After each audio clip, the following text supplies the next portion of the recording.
மகளிர் சுய உதவிக் குழுவுக்கு தமிழக பொருளாதார மேம்பாட்டுக் கழகம் சார்பில் 15 லட்சம் ரூபாய் கடன் வழங்கப்படும் நிலையில் அதற்கு விண்ணப்பிக்கும் விவரங்கள் அறிவிக்கப்பட்டுள்ளன. 15 லட்சம் ரூபாய் கடன் பெற மகளிர் சுய உதவிக் குழு தொடங்கி 6 மாத காலத்தில் விண்ணப்பிக்கலாம். குழுவில் அதிகபட்சமாக 20 உறுப்பினர்கள் இருக்க வேண்டும். ஆண்டுக்கு 6% மட்டுமே வட்டி வசூலிக்கப்படும். பிசி, எம்பிசி பிரிவினர், சீர்மரபினர் இக்கடனை பெறலாம். கூட்டுறவு மண்டல இணைப்பதிவாளர் அலுவலகம், கூட்டுறவு வங்கிகள், கடன் சங்கங்கள் போன்றவற்றின் இணையதளத்தின் மூலம் விண்ணப்பிக்கலாம் என்றும் அறிவுறுத்தப்பட்டுள்ளது. மலேசியாவில் நடைபெற்ற மாற்றுத்திறனாளிகளுக்கான விளையாட்டுப் போட்டியில் வெற்றி பெற்று திரும்பிய தமிழக வீராங்கனைகளை துணை முதல்வர் உதயநிதி ஸ்டாலின் நேரில் அழைத்து பாராட்டு தெரிவித்தார். செவித்திறன் குறையுடையோருக்கான 10வது ஆசிய பசிபிக் விளையாட்டுப் போட்டி மலேசியாவில் நடைபெற்றது. இதில் தமிழக வீரர் வீராங்கனைகள் 4 தங்கம், 6 வெள்ளி, 4 வெண்கலம் என மொத்தம் 14 பதக்கங்களை குவித்து சாதனை படைத்தனர். அவர்களை துணை முதல்வர் உதயநிதி ஸ்டாலின் தனது முகாம் அலுவலகத்திற்கு அழைத்து வந்து பாராட்டு தெரிவித்தார். சென்னையில் திமுக கொடி கட்டிய காரில் சிலர் பெண்களை துரத்தியதே தமிழ்நாட்டின் சட்டம் ஒழுங்கிற்கு உதாரணம் என அண்ணாமலை விமர்சித்துள்ளார். டங்ஸ்டன் சுரங்க ஏலம் ரத்து செய்யப்பட்டதற்கு பிரதமர் தான் காரணம் என்று அவர் திட்டவட்டமாக தெரிவித்துள்ளார். திமுகவால் மீண்டும் ஆட்சிக்கு வர முடியாது என்றும் அண்ணாமலை காட்டமாக தெரிவித்துள்ளார். ஈசிஆர் சம்பவம் தொடர்பாக சம்பந்தப்பட்ட குற்றவாளிகளை பிடிக்க 2 தனிப்படைகள் அமைக்கப்பட்டுள்ளதாக போலீசார் தெரிவித்துள்ளனர். இந்த சம்பவம் தொடர்பான வெளியான வீடியோ, சிசிடிவி காட்சிகள், கார் எண்கள் கண்டறியப்பட்டு சம்பந்தப்பட்டவர்களை தேடும் பணி நடைபெற்று வருகிறது. மேலும் பெண்கள் கொடுத்த புகாரின் அடிப்படையில் 4 பிரிவுகளின் கீழ் காணத்தூர் போலீசார் வழக்கு பதிவு செய்துள்ளனர். ஈசிஆரில் தங்களை துரத்தியவர்கள் அவர்களது காரை இடித்து விட்டதாகவும் பேசி தீர்த்து கொள்ளலாம் என்று அழைத்ததாகவும் பாதிக்கப்பட்ட பெண்கள் கூறியுள்ளனர். ஆனால் அவர்கள் காரை இடிக்கவில்லை என்றும் அதுபோன்ற சம்பவம் எதுவும் நடைபெறவில்லை என்றும் அந்த பெண்கள் தெரிவித்துள்ளனர். அதிமுக ஆட்சியில் காவல்துறை சுதந்திரமாக செயல்பட்டதாகவும் தற்போது அவர்களது கைகள் கட்டப்பட்டு விட்டதாகவும் முன்னாள் அமைச்சர் ஜெயக்குமார் விமர்சித்துள்ளார். செய்தியாளர்களிடம் பேசிய அவர் சட்டம் ஒழுங்கு விவகாரத்தில் திமுக அரசு கும்பகர்ண தூக்கத்தில் இருப்பதாகவும் குற்றம் சாட்டினார்.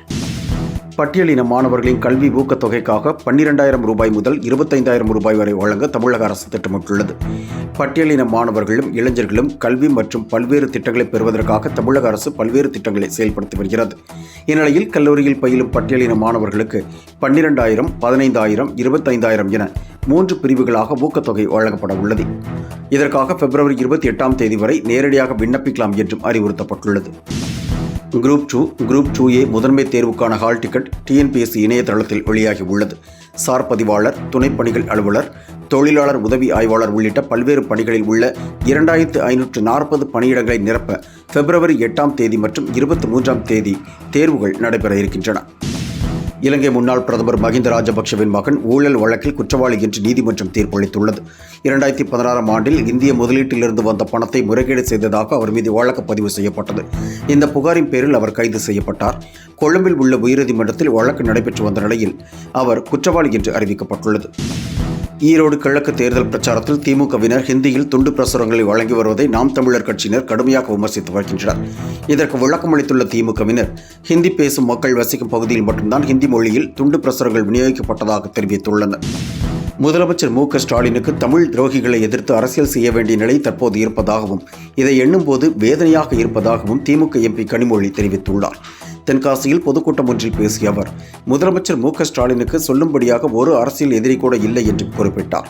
அது மட்டுமின்றி தமிழ் துரோகிகளையும் தமிழ் இனத்தை இழிவுபடுத்தும் சில கூலிக்காரர்களையும் எதிர்த்து அரசியல் செய்ய வேண்டிய நிலைதான் உள்ளதாகவும் அவர் குறிப்பிட்டார். அதிமுகவினர் வளைந்து கொடுத்தே பழகிவிட்டதாகவும் கனிமொழி விமர்சித்துள்ளார்.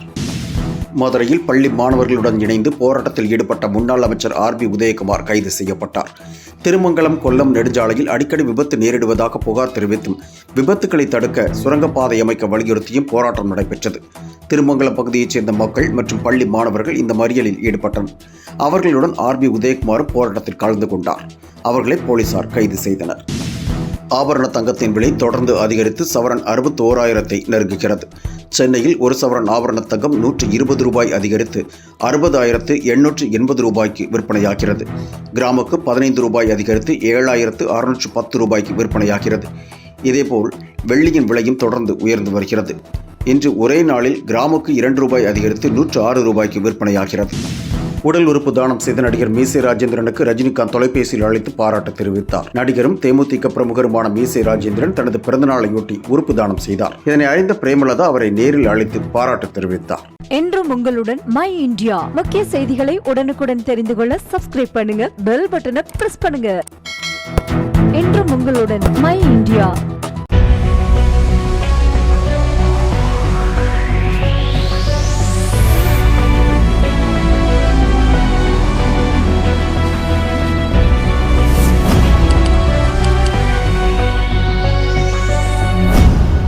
தேசத்தின் நம்பிக்கை மாத இதழ் அப்பா பதிப்பகம் இணைந்து வழங்கும் நேர்மையாளர் சகாயம் IAS அவர்களின் அனுபவ பதிவில் கடைசி தரியில் கண்டாங்கி சேலை இப்போது பரபரப்பாக விற்பனையாகிக் கொண்டிருக்கிறது. புத்தகத்திற்கு உடனே அழையுங்கள் 701002 9823 9315077173 மற்றும் 8925917667. கடைசி தரியில் கண்டாங்கி சேலை.